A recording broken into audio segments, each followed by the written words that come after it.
Santos Dumont é o nome mais importante da aviação. Essa sentença não é uma opinião, mas sim um fato. Não pense que falamos isso apenas por ele ter nascido em solo nacional, ou porque não gostamos dos irmãos Wright. Há um motivo bem simples que torna toda a reverência ao segundo maior brasileiro de todos os tempos, segundo a pesquisa do SBT, merecida. Hoje vamos explorar um pouco mais desse herói. Iremos mostrar como ele é, sim, um grande exemplo para os libertários. Mas, antes de continuarmos, inscreva-se no nosso canal, curta e compartilhe este vídeo. Independente de quem fez o primeiro voo, nós afirmamos categoricamente que Santos Dumont é o maior nome da aviação. No Brasil, o mineiro possui reconhecimento que merece, sendo considerado um gênio. No entanto, lá fora, as coisas são um pouco diferentes. Os irmãos Wright são creditados com a invenção do avião, tendo voado com um avião denominado Wright Flyer em 1903, 3 anos antes de Santos Dumont com o seu icônico 14 bis. Quando se encontram no submundo da internet, brasileiros e americanos se envolvem em discussões sobre quem, de fato, merece o título de pai ou pais da aviação. Até uma pedra voa se você a colocar em uma catapulta, diz o brasileiro, fazendo referência ao sistema de propulsão utilizado pelos irmãos Wright. Mas os irmãos Wright voaram em um avião autopropelido um ano antes de Santos Dumont, responde o americano. E qual a verdade por trás disso? Apesar de tocarmos nessa questão, o intuito deste vídeo não é esclarecer quem foi o primeiro, mas ir além nessa discussão. Hoje, mais de um século após ambos os voos, qual o impacto dos dois na aviação moderna? Antes de entrarmos nesse assunto, cabe ressaltar uma parte muito importante da história do inventor brasileiro. Santos Dumont era filho de Henrique Dumont, um engenheiro brasileiro filho de imigrantes franceses. Henrique era conhecido por ser um dos 3 reis do café de sua época, e, obviamente, esse título significava que ele era um homem com bastante dinheiro. Santos Dumont cresceu vendo os trens de café na propriedade do pai, além de ler muitos livros de ficção científica. Esses fatores contribuíram bastante para que ele descobrisse a sua paixão por inventar coisas. Seu pai, antes de morrer, lhe deixou uma boa quantia em dinheiro e o instruiu a seguir o seu sonho. Nas palavras de Henrique Dumont, abre aspas, "Vá para Paris, o lugar mais perigoso para um rapaz. Vamos ver se você se faz um homem. Prefiro que não se faça doutor. Não se esqueça que o futuro do mundo está na mecânica. Você não precisa pensar em ganhar a vida. Eu lhe deixarei o necessário para viver." Fecha aspas. Todas as conquistas científicas de Santos Dumont só foram possíveis graças à herança de seu pai. Por causa dela, o inventor poderia focar exclusivamente em suas invenções, sem se preocupar em exercer outras atividades que poderiam desviar o foco. Agora pense na visão que a sociedade hoje tem de um herdeiro. A maioria das pessoas os desprezam, pois vão argumentar que eles não merecem ter tanto dinheiro, já que eles não trabalharam para possuir aquilo, e já que lhes foi oferecida uma grande fortuna sem que precisassem fazer nada. Parece injusto, e é justamente esse o motivo pelo qual muitos advogam pelo imposto em heranças. A realidade é que, na maioria das vezes, as pessoas defendem essas medidas não para dar um fim melhor ao dinheiro obtido através do sucesso de familiares, mas sim por pura inveja pela forma que ele foi obtido. Imagine se todas as descobertas que a humanidade fez não pudessem ser passadas adiante, pois cada indivíduo que tentasse progredir em um determinado campo teria que reiniciar os estudos do zero, sem contar com todo o conhecimento previamente adquirido por cientistas que já faleceram. Se isso acontecesse, boa parte das tecnologias de hoje não existiriam. Já dizia Isaac Newton que, se cheguei até aqui, foi porque me apoiei no ombro de gigantes. A mesma lógica se aplica às heranças e a qualquer vantagem que tenha sido passada entre familiares. Sem o dinheiro da herança de Henrique Dumont, a história da aviação seria muito diferente do que é hoje.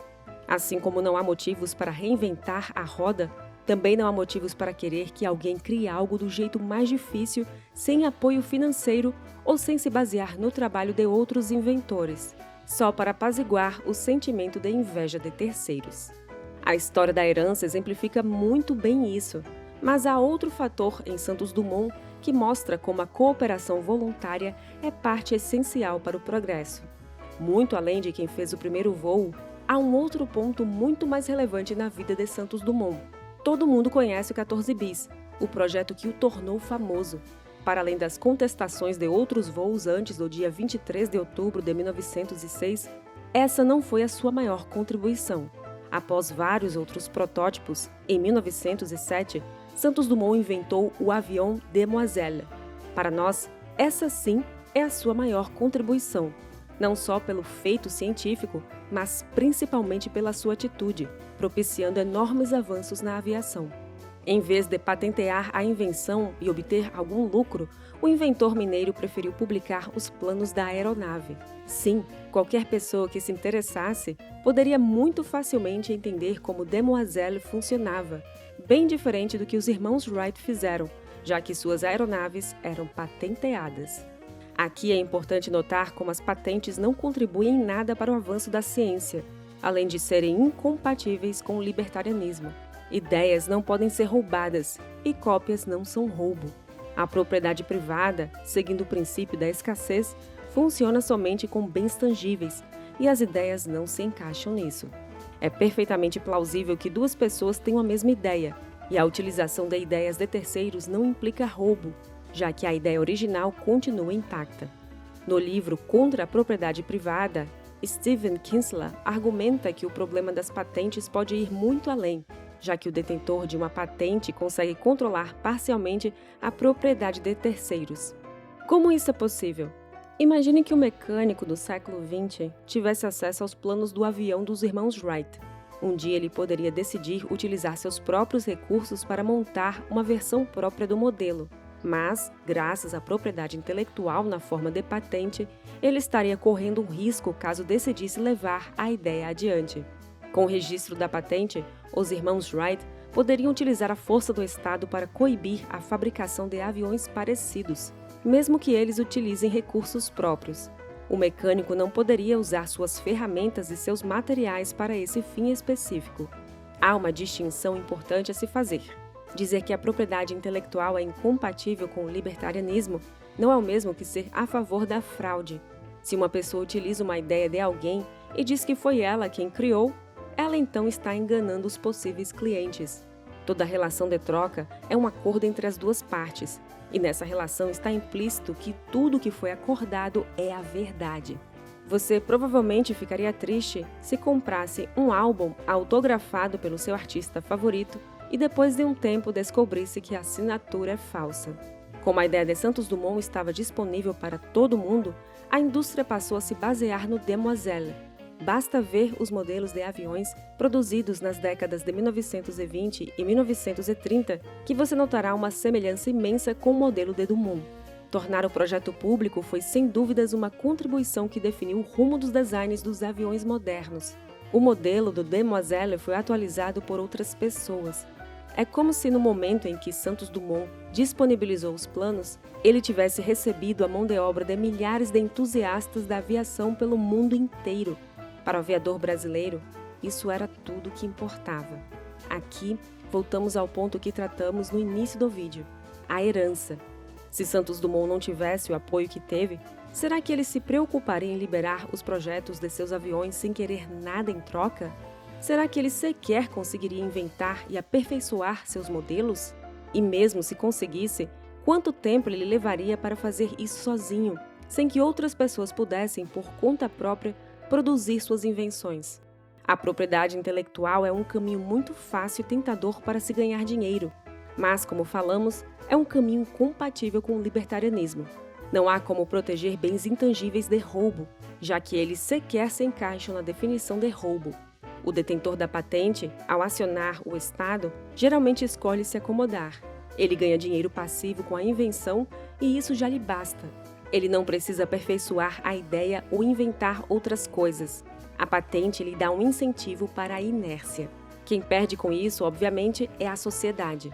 Agora, olhando pelo lado do inventor, veja que isso não significa que ele não será recompensado. Pense, por exemplo, nos livros da franquia Harry Potter, da escritora J.K. Rowling. Ela detém os direitos da franquia e pode viver muito confortavelmente com os royalties gerados. Agora imagine se a propriedade intelectual acabasse. O que ela iria fazer? Na internet, há uma legião de pessoas que escrevem fanfics de Harry Potter. Sem a propriedade intelectual, elas estariam mais livres para escrever e produzir conteúdos da série. Você pode pensar que isso seria ruim para a autora, mas na verdade, isso pode ser algo bom. Sem essa barreira, a criadora de Harry Potter contaria com milhares de pessoas ajudando, direta ou indiretamente, a produzir conteúdo para a série. Ela então poderia incluir os elementos dessas histórias criadas por fãs em suas produções, do mesmo jeito que qualquer pessoa pode escrever ou produzir o que quiser sobre a franquia. Mas qual o benefício que a J.K. Rowling teria disso? Ela, como a autora original da série, utilizaria seu nome para impulsionar as vendas dos livros.